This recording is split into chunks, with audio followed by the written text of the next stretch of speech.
साथियों, चुनाव प्रचार खत्म हुआ, नतीजे आ गए। प्रधानमंत्री जी ने देश को सलाह दी, देश के किसानों को सलाह दी कि 50% फर्टिलाइजर का उपयोग कम कर दीजिए। अब साहब, देश के वर्किंग क्लास को सलाह दी कि घर पे बैठिए, वर्क फ्रॉम होम कीजिए, पब्लिक ट्रांसपोर्ट का इस्तेमाल कीजिए, वाहन में तेल मत डलवाइए। देश के किचन्स को सलाह दी कि खाने का तेल कम से कम इस्तेमाल कीजिए। देश के नागरिकों को सलाह दी, सोना 1 साल तक मत खरीदिए। हम सबको सलाह दी, विदेश जाना बंद, 1 साल के लिए विदेश मत जाइए। प्रधानमंत्री जी, ये देश सोने के साथ एक अलग रिश्ता रखता है। सोना एक धातु नहीं है इस देश के लिए। सोने की एक सांस्कृतिक कीमत है, एक धार्मिक कीमत है, एक भावनात्मक कीमत है। बेटा हो या बेटी, पैदा होने से पहले माता पिता सोने की व्यवस्था करते हैं कि आगे चल के शिक्षा के काम आएगा, शादी के काम आएगा। ऐसे देश को आप कह रहे हैं 1 साल तक सोना मत खरीदिए। क्या वो शादी 1 साल के लिए टाल देगा? क्या वो शिक्षा 1 साल के लिए टाल देगा? किसानों को आपने बड़े आराम से कह दिया, साहब 50% कम कर दीजिए फर्टिलाइजर का उपयोग। क्या वो 50% खेत जोतेगा? पीएम प्रणाम योजना की असलियत हम भी जानते हैं, आप भी जानते हैं। 3 साल की योजना थी, 23 से 26।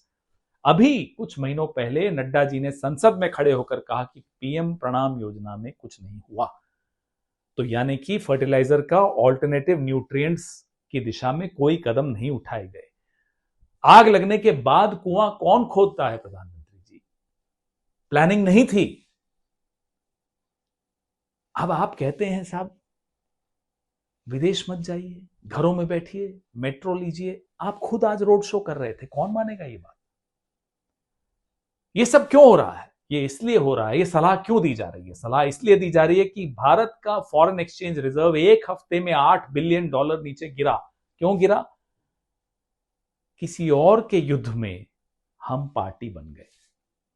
आप शास्त्री जी का उदाहरण देते हैं, इंदिरा जी का उदाहरण देते हैं। साहब, वो युद्ध हमारे अपने थे। ये गैर कानूनी युद्ध हमारा नहीं है। इजराइल अमेरिका का ईरान के साथ एक गैर कानूनी युद्ध चल रहा है। हम बाहें खोलकर ईरान के खिलाफ और इजराइल के साथ क्यों खड़े हुए? जाहिर सी बात है, उसका खामियाजा पूरा देश भुगत रहा है। पाकिस्तान 6 लैंड रूट्स खुल गए हैं ईरान के साथ। ईरान चीन के साथ, रशिया के साथ वार्तालाप कर रहा है कि नए सिक्योरिटी आर्किटेक्चर को लेकर। हम कहां हैं?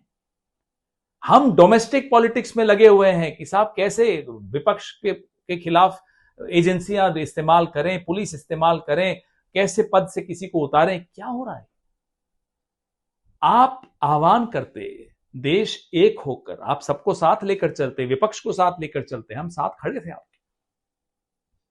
लेकिन नहीं, आप जब मुंह खोलते हैं देश से कुछ मांगते हैं। चुनाव से पहले वोट और चुनाव के बाद त्याग। सारा त्याग देश करेगा।